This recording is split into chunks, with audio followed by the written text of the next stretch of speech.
Undervaluing the inherent worth of human life has historically fueled oppression, conflict, and deep moral challenges.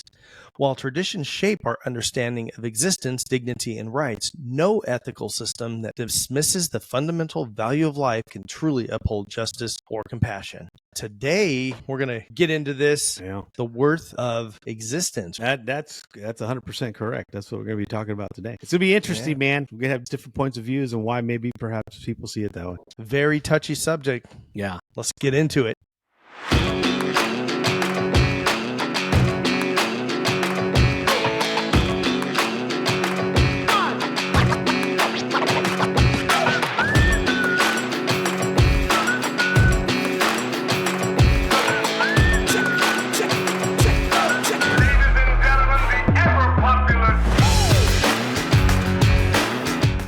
So why is the worth of an unborn child considered any less than that of someone deemed a burden on society? Do we have the right to eliminate a life simply because we judge it to lack value? Who gets to define worth? And by what standards are they held accountable? These questions demand careful reflection if we are to maintain a society grounded in genuine justice and human dignity. And for years, we've had this battle and discussion whether an unborn child has any value. And we compare it to what, right? We often ask that question. It's like, and I'm talking about pro-lifers and pro-choice individuals. And I know it's a touchy subject for you out there, but it's not for us because we're grounded on what we believe and we're grounded on the truth. And that's what we want to talk about today is the truth. And what truth are we talking about? Is there value, human value to an unborn child? And is that value just as equal to that of a person that's in existence now? And if it is, like, what are some of the things that we're looking at? Like, a homeless person in the street that's given into, let's say, narcotics or drugs or some kind of addiction. What's their home? What's their worth? What's their contribution to society? Some may say, like, well, maybe in their heyday they contributed to something, right? But at what point is it relevant? And do we have that option? Now, most people are going to sit there and say, if you're a conservative, you're pro death penalty, but you're pro-life. So how does that make sense? And that's a valid question, Jay. What do you think? I think that's a very valid question. But here's the thing. Pro-choice, let's go with that. People are making the decision or the choice to eradicate a human being, a life that's done nothing, really. It's committed no crimes. It's done nothing. And when you have someone that has to pay for the consequences of their actions, that's different. You know, your feelings for that is not as touchy. Although in our belief now, you know, there's only one person who judges, and we know who that is, JC, right? And that's it. As a society, how far are we willing to go to stand on this anthill and argue about what the value of life is? I think the question of human life's value has been a long-standing subject of debate in philosophy, ethics, and society. So let's talk about some point of views, right? So one point of view holds that human life has an inherent value from conception, right? So simply the virtue of existing. And I think that's important to people to say, you know, what that is. So the virtue of existing is the idea that life holds value simply because it is, right? Without needing justification through our actions, our achievements, our external validation. It's just a concept that's rooted in worth, in suggesting that existence itself carries dignity, meaning, and moral significance. And I think that's something that as human beings, we should value, right? The virtue of existing. I mean, like, how many of us sit there and say, we got to take care of our elderly, you know, that we have to take care of them. They shouldn't have to pay taxes. They shouldn't have to pay for healthcare. I mean, we're so on that anthill fighting for our elderly, but then how about our unborn? You know, so like, at what point, Jay, do you think, at what point in our society do you think that there is actually a virtue of existence? I mean, do we have value? When is value set? What do you think, Jay? I mean, this is one viewpoint, right? The virtue of existing is the one. Of course, we're going to talk about the other one, but let's focus on this one right now. What is your view on that? So I believe that from the get-go, at the moment of conception, Correct, that there is value in that life. And somebody would say, well, you're what do they call it, a zygote?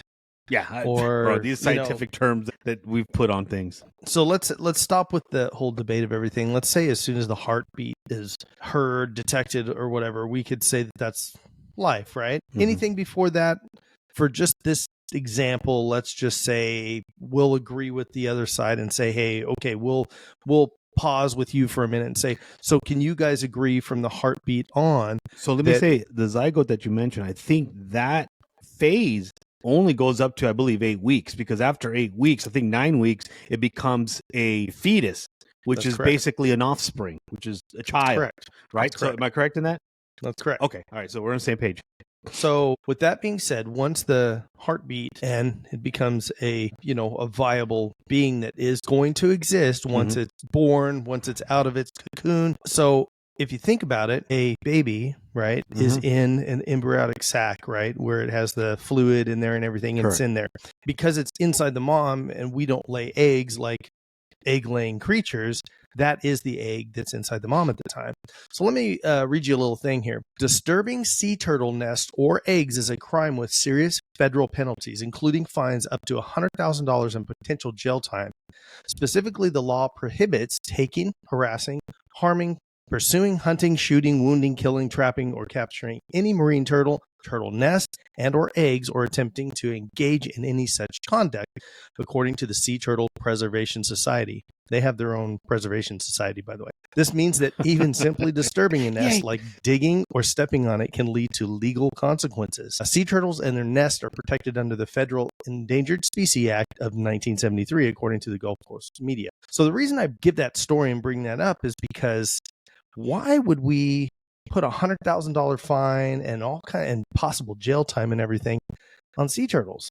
Why would we do that? Because we know because we know the value of life, and we care about a turtle, but we don't care about a human being, right? And here's the thing: is that you said something in the opening to this. At what point do we say that there's value in life, and who determines what life is given value? Now, all throughout history, there's been something called slavery. The slave owners, the slave masters, or whatever title you want to give them, they were the ones that determined the value of that slave or that person underneath them or that person that was. We are doing the same thing now. We are putting a value on life based on the owner, right? You own a child, right? So when you're a child and you're actually the one that watches over them, not an owner.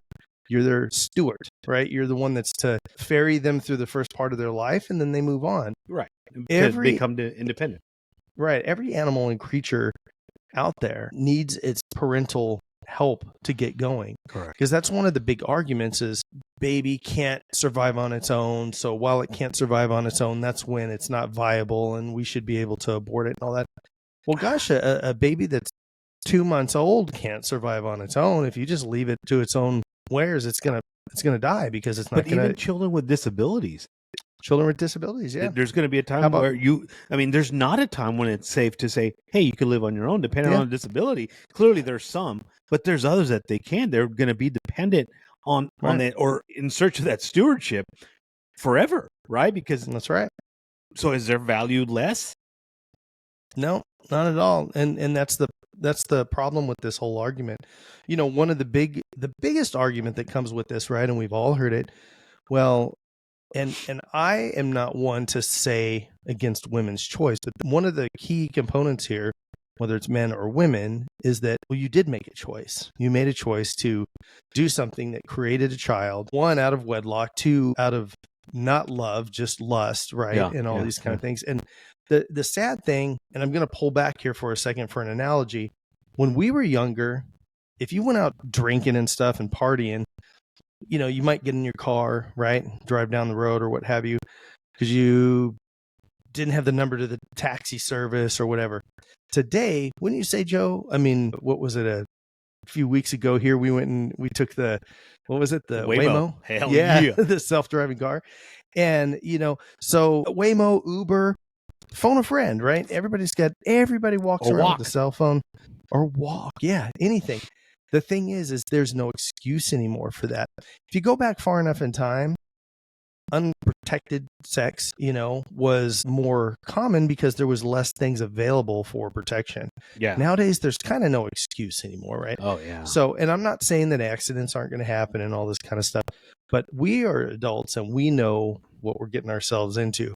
Two of the biggest things that are brought up, well, she needs to be able to choose because of grape and incestual things that happen, right? Those are the two big ones that come up. The percentage of those is so small. And I'm not saying that I don't disagree with that, right? Here's the one thing that I would bring. So let's say you and I, we've got two young boys, same age, and you and I are horrible guys, like horrible fathers, right?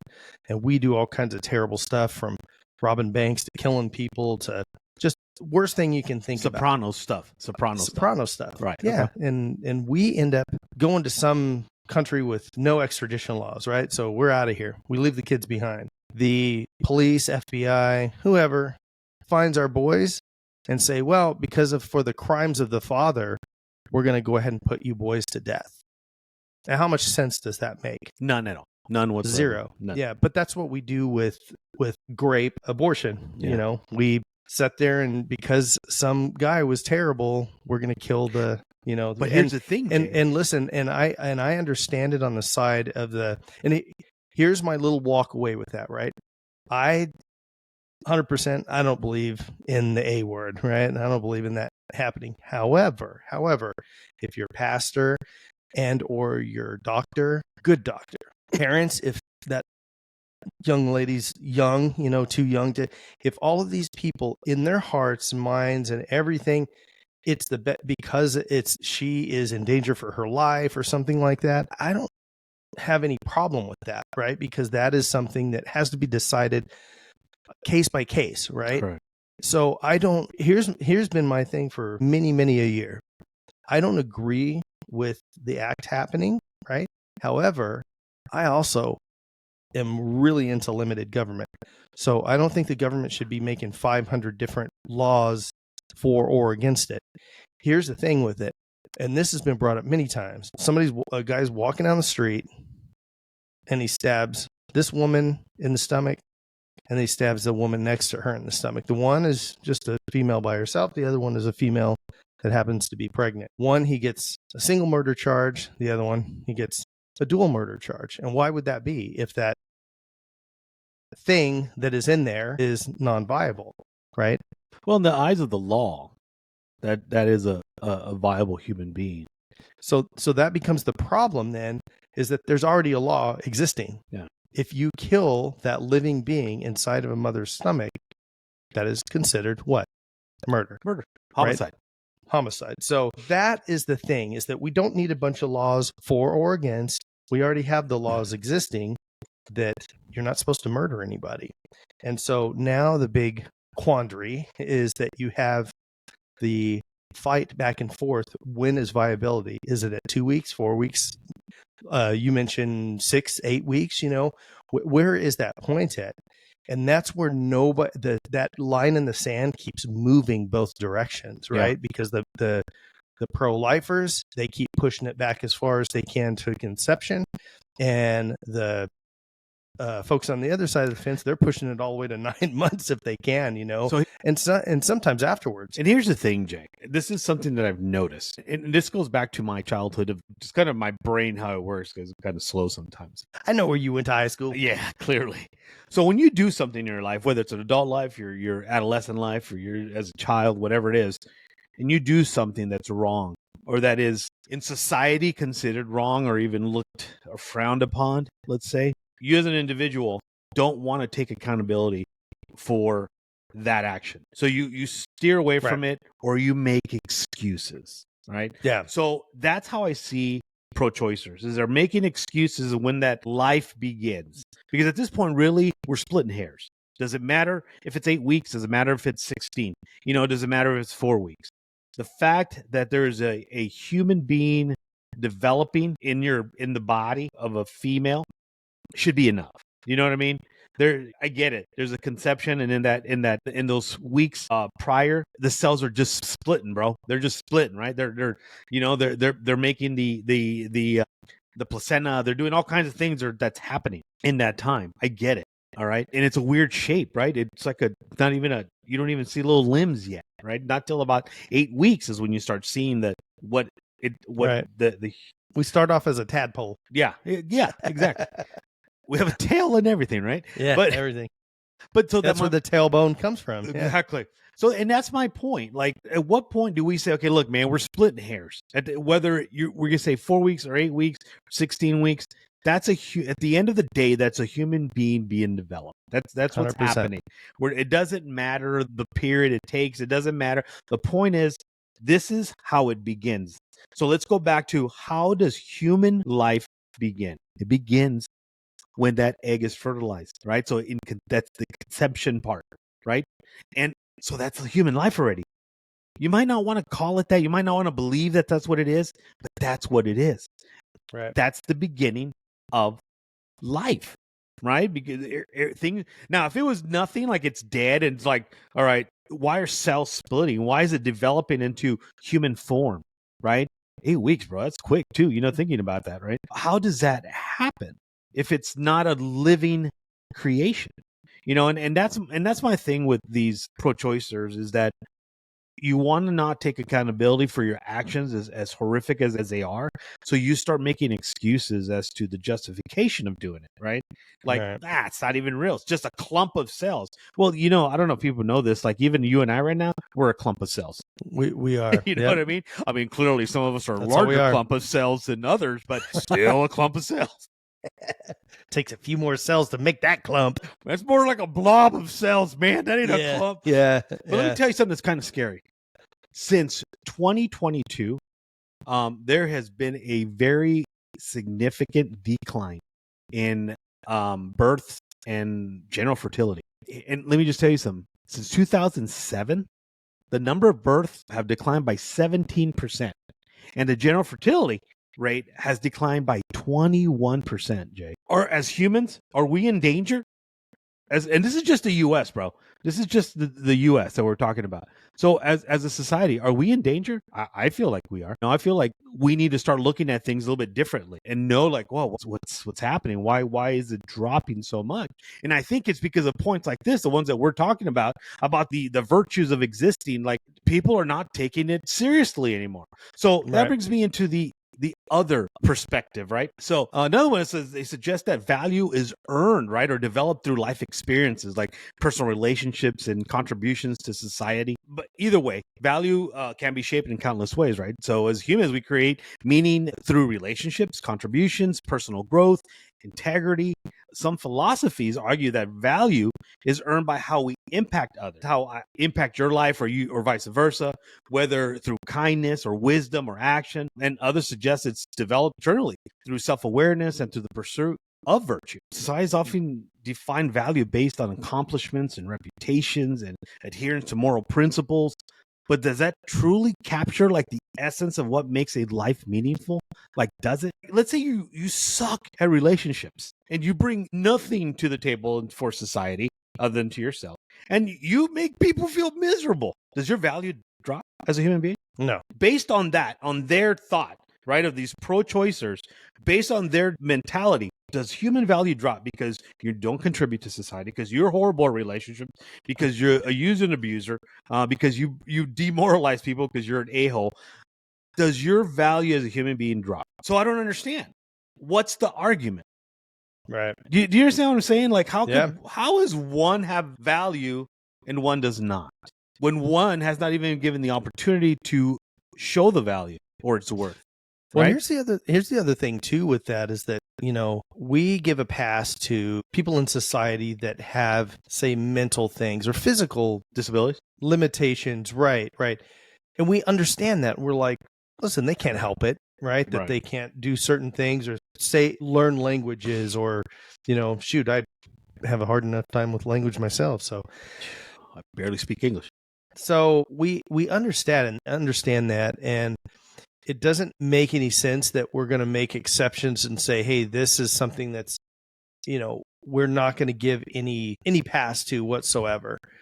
And it's crazy when you realize that it's an actual human life that we're talking about, and how unvaluable we make that. So the thing is those same people, right, that are usually on that, are going to say that, well, we need to go save all these kids we'll never know in a place like Gaza, let's say, which I can't say that I disagree with that.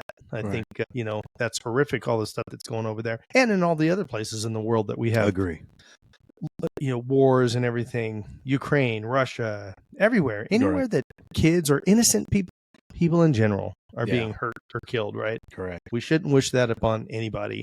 If you're part of a team that wants to save one side and kill the other, you're part of the problem. Yeah. Doesn't matter what side you're on. I don't care what side you're on. The accountability deal has, going back to what you said about why is it that the populace is going down, right? And that we're not having the pregnancy rates and all these things. Well, we've taken accountability away from everybody, and nobody wants to have any accountability for anything anymore, right? So this would be my little 50-50 question.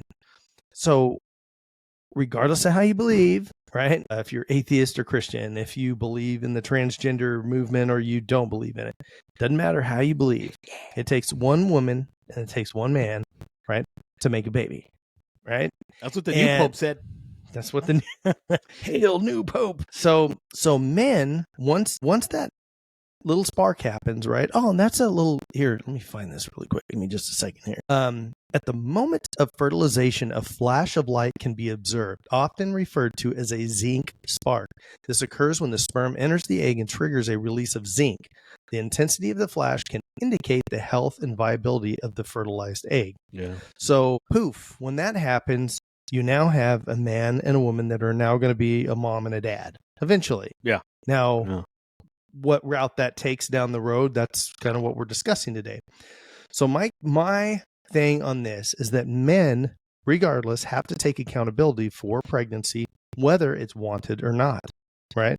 Correct. And so let's say the guy says, I don't want it. Are we getting an abortion? And she says, yeah, we're doing it. Then that's what happens. Mm-hmm.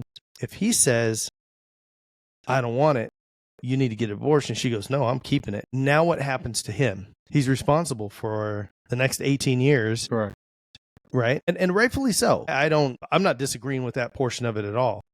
But why is all of a sudden he responsible and she can say, hey, you got to help pay for this. But now if she decides, he says, hey, listen, I really want a baby with you. And she's like, heck no, I'm going to go get it aborted. So she can walk away and have zero accountability for it? If I'm hearing you correctly, men should have pro-choice options as well. They should have pro-choice laws too. I agree. So if he decides he doesn't want it, then he shouldn't have to pay or do anything for it anymore.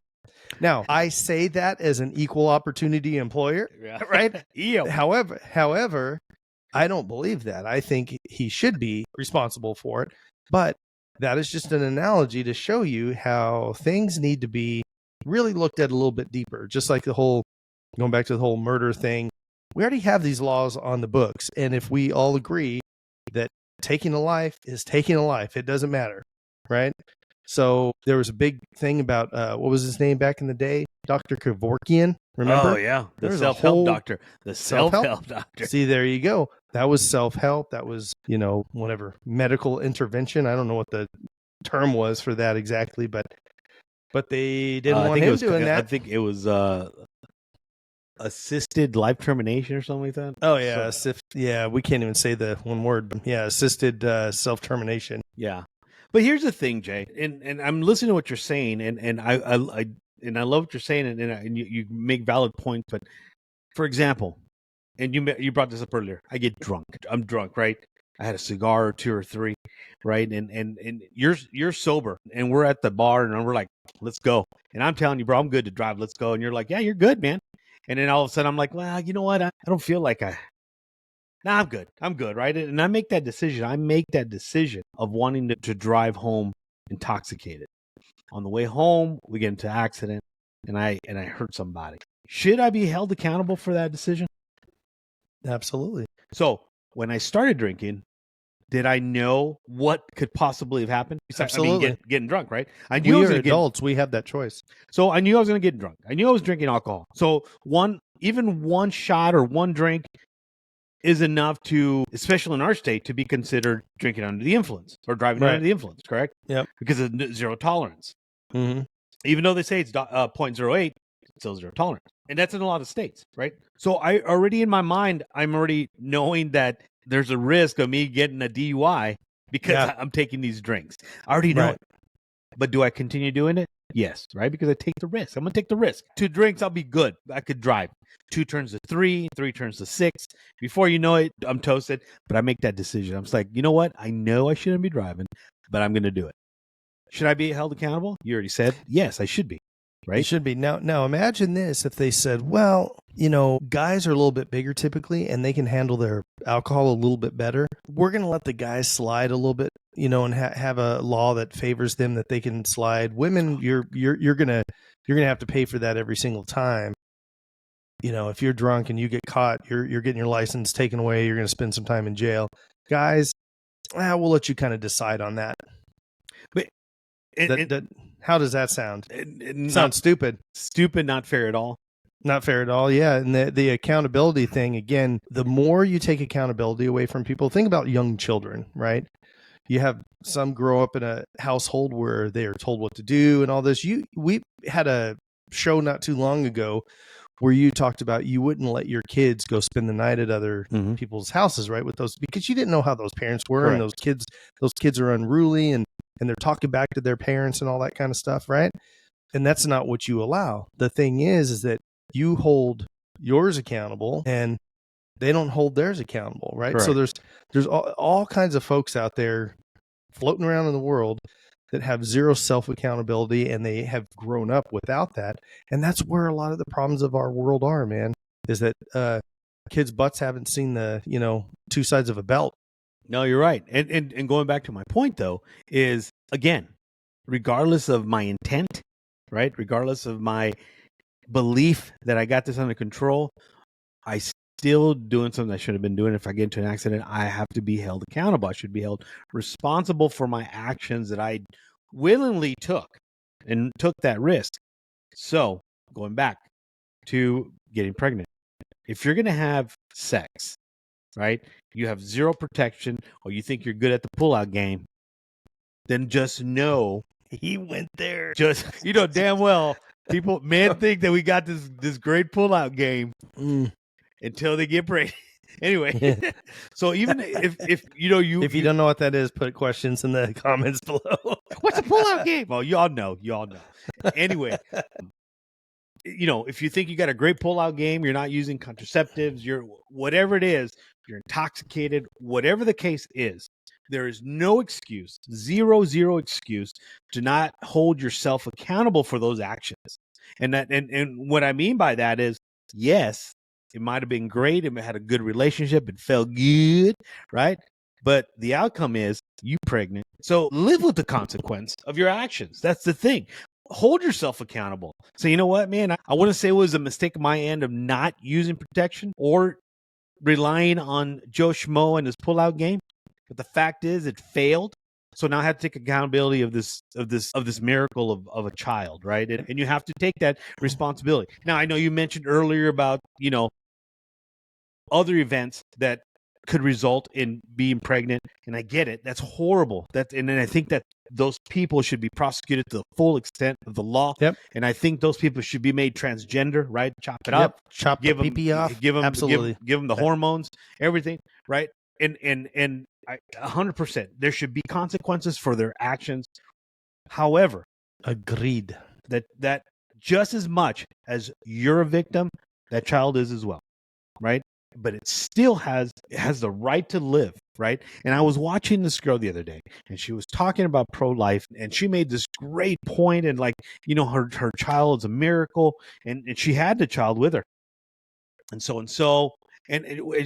had 2 kids with her. One was smaller than the other.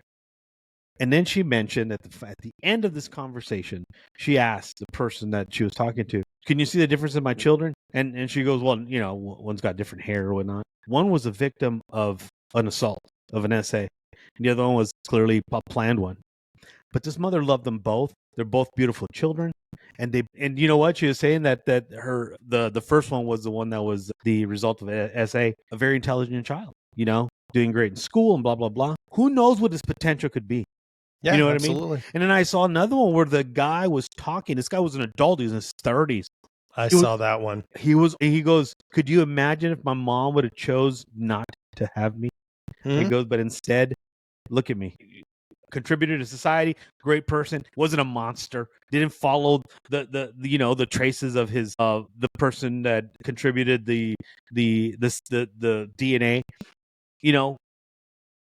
Most people think of the SA and things like that. I mean, horrific crimes, but they think they're going to come out with like green skin and scales and, like a monster, like, something horrific. And that saddens me. That really saddens me because, again, is that individual, is that person, that female, because she went through this tragedy and it becomes a victim. Is she to blame for that? Should we hold her accountable for that? No, we shouldn't do the same for that child either, right? Same goes with domestic violence, and same goes with anybody that's part of that's a victim. They shouldn't eradicate the results of that. Right. Well, one of the problems is that any kind of SA that happens, right, is already a traumatic experience. Mm-hmm. She's going to live with that for the rest of her life, right? And it's going to be very traumatic, especially in the beginning, and who knows for how long it's going to be traumatic. Now you add on top of that, because of that, you terminated a life. And we already know from tons of studies that have been done that women that go through the procedure, whether it was back in the day when they did what they call the back alley procedures, or they go through fully legal procedures now, there is a lot of trauma that follows that, right? Yeah. Women, yeah. I know a couple different girls that went through it, Very years traumatic. and years ago. And and their conversation with me saying, I went through this because of, this and this situation, and it haunts them, like seriously haunts them. So part of the whole thing is that counseling is really something that is needed before, deciding to even go into anything like that and make an appointment or anything. You really need to get counseling on it, because it's a lot greater of a decision that's made that is life-changing. Truly, it is. And it's life-changing, obviously, for the mother, because she's going to have to deal with everything. But it's life-changing for a child that's never to be born. You and I, brother, we knew a guy in school. He was actually one of the guys in my wedding 100 years ago, and he passed away of cystic fibrosis. Gosh, that's been, I'm trying to think, 6-7 years ago now. But cystic fibrosis, for those of you that don't know, it's a death sentence. Basically, most people that get it don't live past 30. He lived into his 40s, and he was a blessing, great guy. And I remember him, we were talking about this, and this is years ago, before this was really a big thing. And he straight up said, he goes, "Man, I don't dig the, abortion thing at all." And, just open conversation, like, "Oh, why not, man? What is it that, bugs you about it?" He goes, "Imagine my parents could have said, he's got this thing that he's not going to live anyway, so we can go ahead and terminate him." And he's like, "Man, even if I only live one more year, I'm so glad I'm alive. I'm glad my parents never even thought twice about that, or decided to do that." The thing is that everybody that decides on an abortion is already alive, right? Yeah. And we're not thinking about the person that's, and I get it. I understand. I can totally see the side of a young lady that is in a school that they really push this and everything. They're trying to take away your body autonomy, like your own body. Well, no, the thing is that you need to have better control of your body to begin with. Boom. Because like we've talked about, because control your hormones, is that what you're saying? It is. And again, the whole SA and, all those kind of things that are those really rare situations, we can talk about those and have an adult conversation with our doctors, with our, family, and, people that I think doctors need to do better.